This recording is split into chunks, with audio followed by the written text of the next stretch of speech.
What if the mathematical models used by, every central bank in the world aren't just slightly off, but are actually logically impossible? I mean, usually when we talk about macroeconomic policy, there's this heavy expectation of engineering-level precision. Right. You look at a chart, you run a massive regression analysis, and then some official points to a mathematical equilibrium and just declares exactly what the economy is going to do next quarter. Yeah, and it provides this really profound sense of comfort. If we can quantify human behavior and fit it neatly into a spreadsheet, it feels controllable. It feels like physics. But then you step into the actual chaotic reality of human desires, sudden panics, and all these totally unpredictable, irrational choices, and, well, that spreadsheet shatters. Exactly. And that tension between mathematical models and messy human reality is exactly where we are starting today. Welcome to the Deep Dive. We are exploring a framework that takes everything you thought you knew about modern economic modeling and completely dismantles it, the Austrian School of Economics. To do this, we are synthesizing a really diverse stack of sources. We've got a comprehensive encyclopedic history of the movement, an academic paper from Redalich exploring the school's rebellious origins, a dense philosophical essay on methodology by Murray Rothbard from the Mises Institute. Oh, and a surprisingly intense Reddit thread where people are just fiercely debating the nuances between different free market schools. Yeah, that thread was a lot to dig through, but our mission today is to demystify this heterodox school of thought. Figure out why they completely reject mathematical modeling in favor of pure logical deduction. Right, and uncover why their specific theories are experiencing this massive resurgence right now. Because to truly grasp how the world works according to the Austrians, you have to throw out the aggregate data and look entirely at the individual. And to understand why they harbor such a deep disdain for spreadsheets, we actually have to look at the massive intellectual rebellion that started it all. We're going back to Vienna in 1871. Wait, 1871? Yep, with an economist named Carl Menger. He published this book, Principles of Economics. And to understand the shockwave this book sent through academia, you have to consider the dominant mainstream thinking of the time. Which was classical economics, right? Yeah. Like Adam Smith all the way to Karl Marx. They generally operated on the labor theory of value. Exactly. And if you're familiar with classical economics, you know the labor theory of value argues that the value of a good is objective. It comes from the actual physical labor put into producing it. So like if a dining table takes 20 hours of labor to construct and a simple stool takes 5 hours, the table is inherently 4 times as valuable. The value is literally baked into the physical object by the sweat of the worker. Right, but Menger looked at that premise and realized it was completely backward. He introduced this concept of subjective value. He argued that things possess absolutely zero inherent value. Zero, like none at all. None. A good only becomes valuable because an individual perceives it as useful for satisfying a specific, deeply personal need at a specific moment in time. The value doesn't exist in the object itself. It exists entirely in the mind of the consumer. Okay, let's unpack this. Yeah. Because it's an incredibly intuitive concept once you apply it to the real world. Think about a glass of water. Okay, a glass of water. That glass is worth maybe a few cents if you're sitting in a high-end restaurant with a full pitcher on the table. But if you've been wandering in the Mojave Desert for 3 days, you would happily trade your entire life savings for that exact same glass of water. And the physical labor required to source and pour the water hasn't changed at all. The only thing that changed is your subjective human need. Wow, yeah. That makes total sense when you put it like that. And that realization sparked a vicious academic war, remembered historically as the Methodenstreit, or the Battle of Methods. Menger was going up against the dominant German historical school, Who insisted that economics was purely the study of historical data and observation. Right. Yeah. Menger countered that there are universal, logical laws of human choice that actually supersede historical data. The rivalry grew so bitter that the German economists coined the term Austrian school as a geographic insult. Wait, it was an insult. Oh, yeah. They were essentially dismissing Menger and his followers as provincial, out-of-touch hicks from the edges of the empire. The ultimate irony being that the insult completely backfired. I mean, they adopted the name and built an entire intellectual dynasty on it. Menger was soon joined by Eugen von Böhm-Bawerk and Friedrich von Mises. Right, making up the first wave of the Austria school. And the sources point out that Böhm-Bawerk did something absolutely devastating to the classical consensus in the late 19th century. He used Menger's theory of subjective value to mathematically and logically dismantle Karl Marx's economic framework. He attacked the labor theory of value by introducing the element of time, didn't he? Yes. He pointed out massive contradictions in how Marx explained prices and profit. For instance, consider a barrel of newly fermented wine. According to the labor theory of value, its price is dictated by the labor it took to harvest the grapes and barrel the liquid. Right. But if you leave that barrel in a cellar for 20 years and add absolutely zero new labor to it, it becomes exponentially more valuable. Oh, I see. Because human beings have a subjective preference for the taste of aged wine, and they place a premium on the time it took to age. Exactly. The labor remained completely static, but the value skyrocketed. That completely breaks the idea that labor is the sole source of value. It really does. It proves that without factoring in subjective value and time preference, any macroeconomic system, Marxist or otherwise, will inevitably collapse on itself. So they successfully established the individual human mind as the absolute center of the economic universe. But here's where it gets really interesting. Because they take that focus on subjective human choice and push it to a radical extreme. They declare an all-out war on math. Which, wait, how can you do economics without numbers? Isn't that just turning economics into a philosophy seminar? Well, that is precisely the critique levied against them by modern mainstream economists.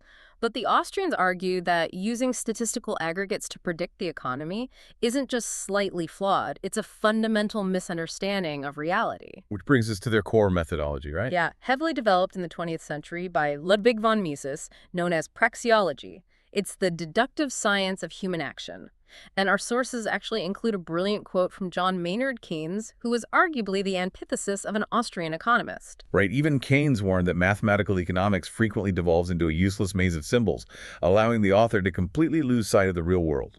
And Mises basically took Keynes' warning and codified it.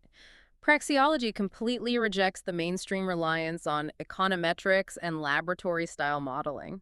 Because while math works flawlessly for the natural sciences, humans are not atoms. Right, like an atom of oxygen will always react the exact same way under the same pressure and temperature. You can plot that on a graph. But humans possess consciousness. We learn from our past mistakes, we anticipate the future, and we constantly change our subjective preferences.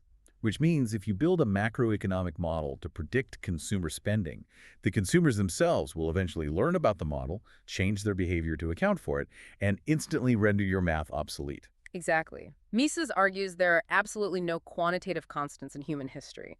Every single data point in a statistical model is a totally unique, unrepeatable historical event. So just because a 10% drop in the price of potatoes resulted in an 8% increase in sales a decade ago does not mean it will ever happen that way again. Precisely. Therefore, using historical data to predict future human action is inherently unscientific. But hold on. If you throw out the historical data and you throw out the statistical models, what is left? You're essentially flying blind.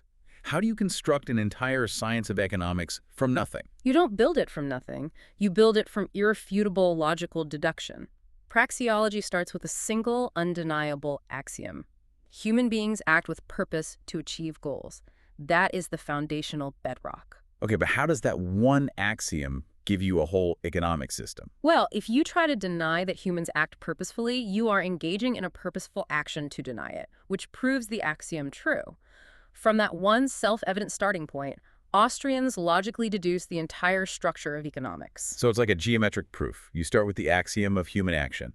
And if a human acts, that logically proves they must be dissatisfied with their current state and they prefer a future state. Yes. And if they are acting to achieve a future state, that logically proves the concept of time exists, because action requires time to unfold.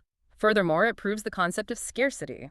Because if we already had everything we ever desired instantly, we would remain in a state of perfect satisfaction and never need to act at all. Right. The very fact that we act proves that resources, time, and energy are scarce. It really is like building a skyscraper out of pure logic. They argue that creating a statistical model based on the average consumer is chasing a ghost that doesn't exist, which distorts reality.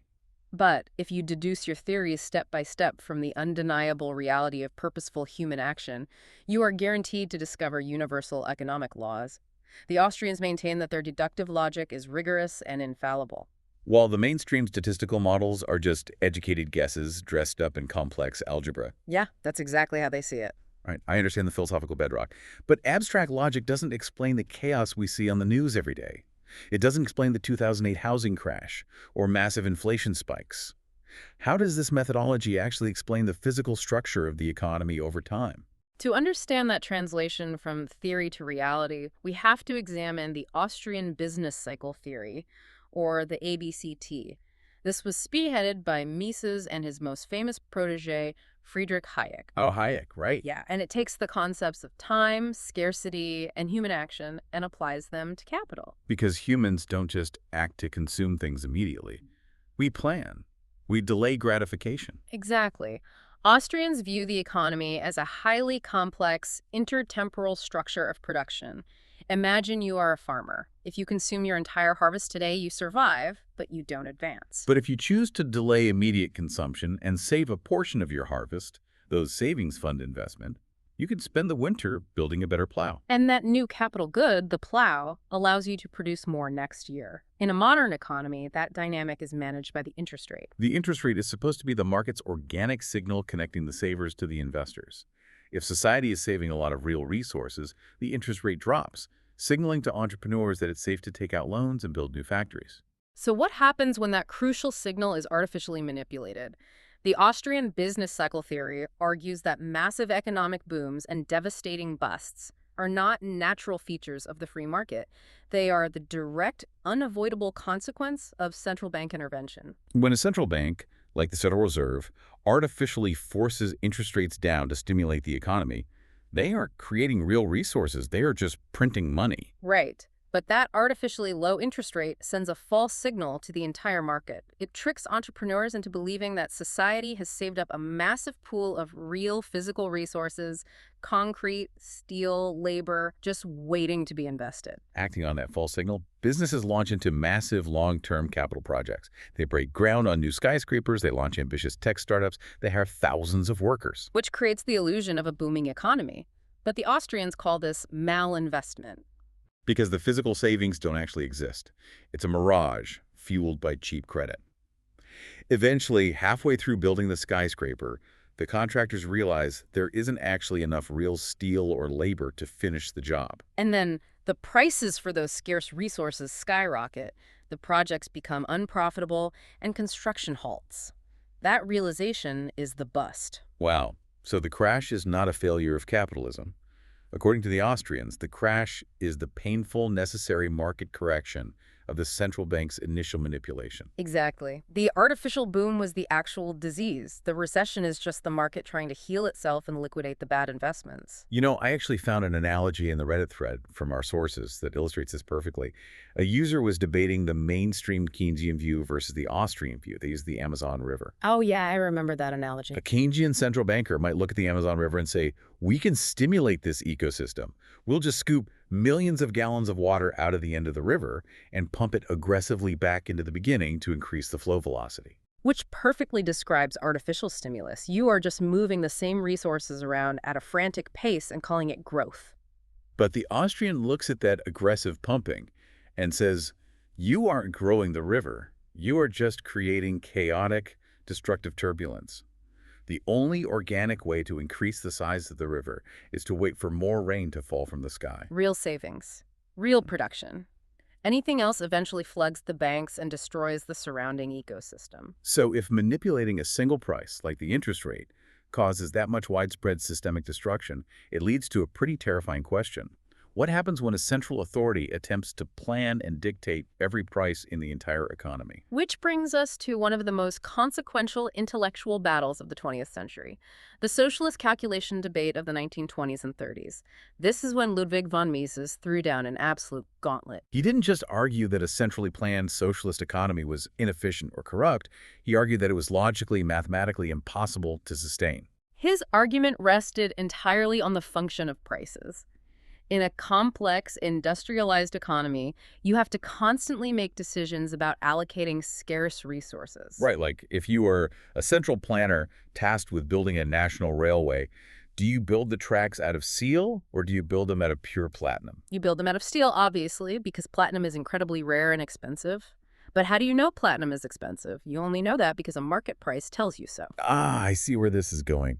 Mises pointed out that under strict socialism, the state owns all the means of production. Therefore, there is no private property. And without private property, capital goods cannot be exchanged. Without exchange, genuine market prices cannot form.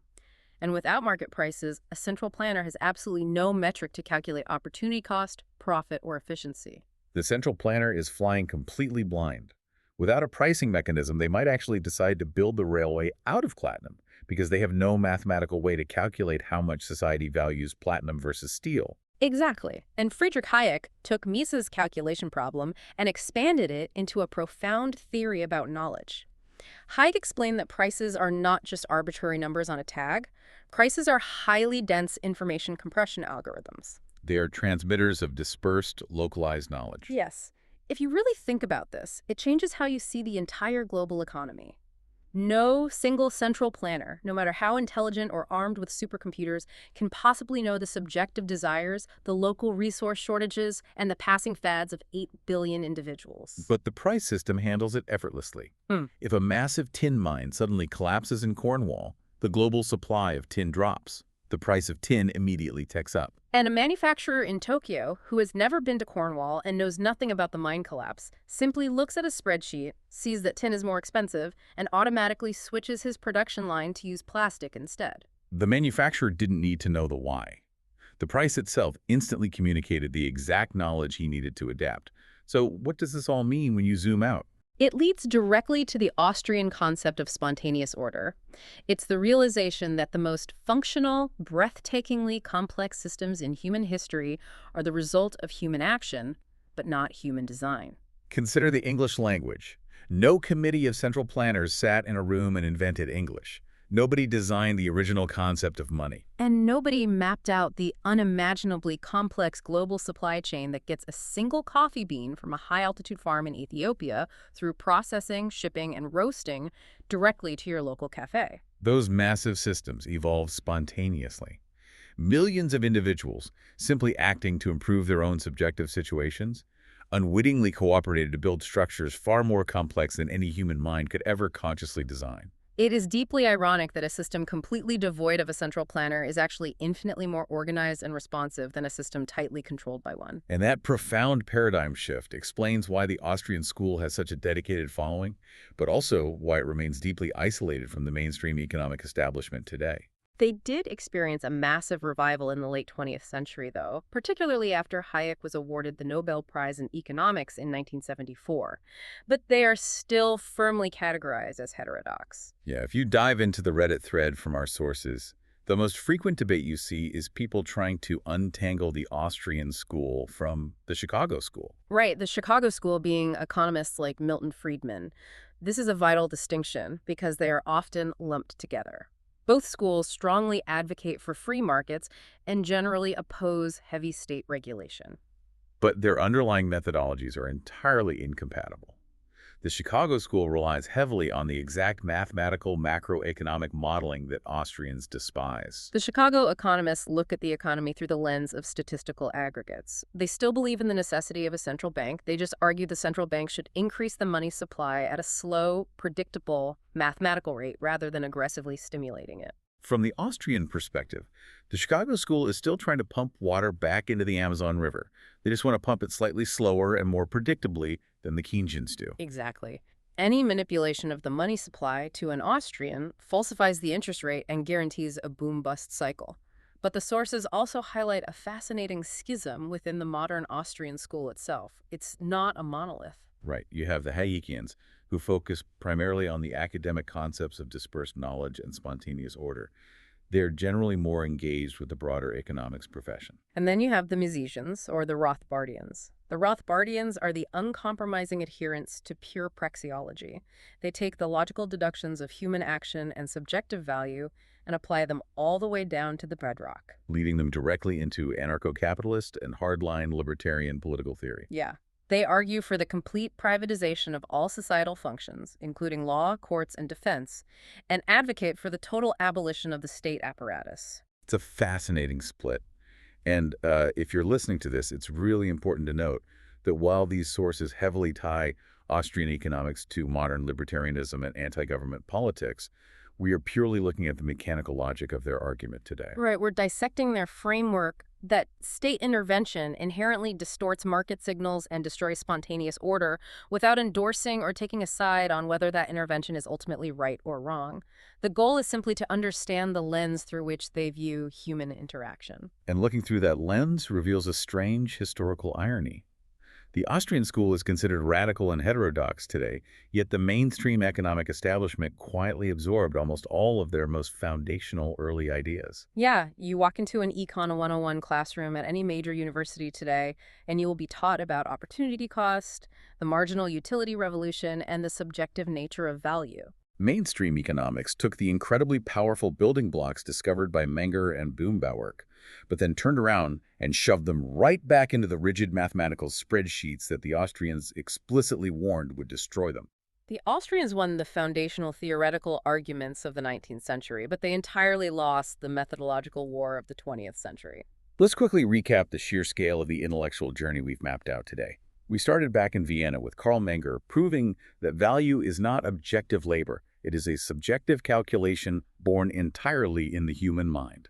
Then we saw how Ludwig von Mises took that focus on the individual and built praxeology, a rigorous deductive science built solely on the undeniable axiom that humans act with purpose, entirely throwing out the need for historical statistics. We examined how that logical deduction explains the devastating boom and bust cycle, revealing how central banks artificially manipulate time and capital. And we explored Hayek's brilliant realization that market prices are actually localized transmitters of dispersed knowledge, leading to the breathtaking reality of spontaneous order. So the next time you are watching a financial news network and you see a politician or a central banker confidently pointing to an aggregate macroeconomic model, guaranteeing exactly how the economy will behave next year based on historical data. The Austrian school invites you to look a little deeper. They ask you to remember that those aggregate statistics are not absolute forces of nature. They challenge you to ask, what are the millions of individual human actions, the highly subjective choices, and the intensely personal values that are actually driving those numbers behind the scenes? Because according to the Austrians, the spreadsheet can never, ever tell the whole story. And that leaves us with one final, fascinating thought to mull over. We established that unimaginably complex institutions like the English language, the concept of money, and global trade networks evolved organically as a spontaneous order, without any conscious human design or central planner guiding them. So what modern decentralized digital institutions might be evolving right now, completely outside the control of any central authority? And how will future economists, armed with nothing but outdated statistical models and spreadsheets, completely fail to understand the spontaneous order forming right in front of them? It really forces you to look at the systems around you in a totally different light. Thank you so much for joining us on this deep dive into the Austrian School of Economics. Keep questioning the numbers, and we'll see you next time. No te vayas del video antes de comentar, suscribirte o darle like. Recuerda que estamos en TikTok, Instagram y YouTube.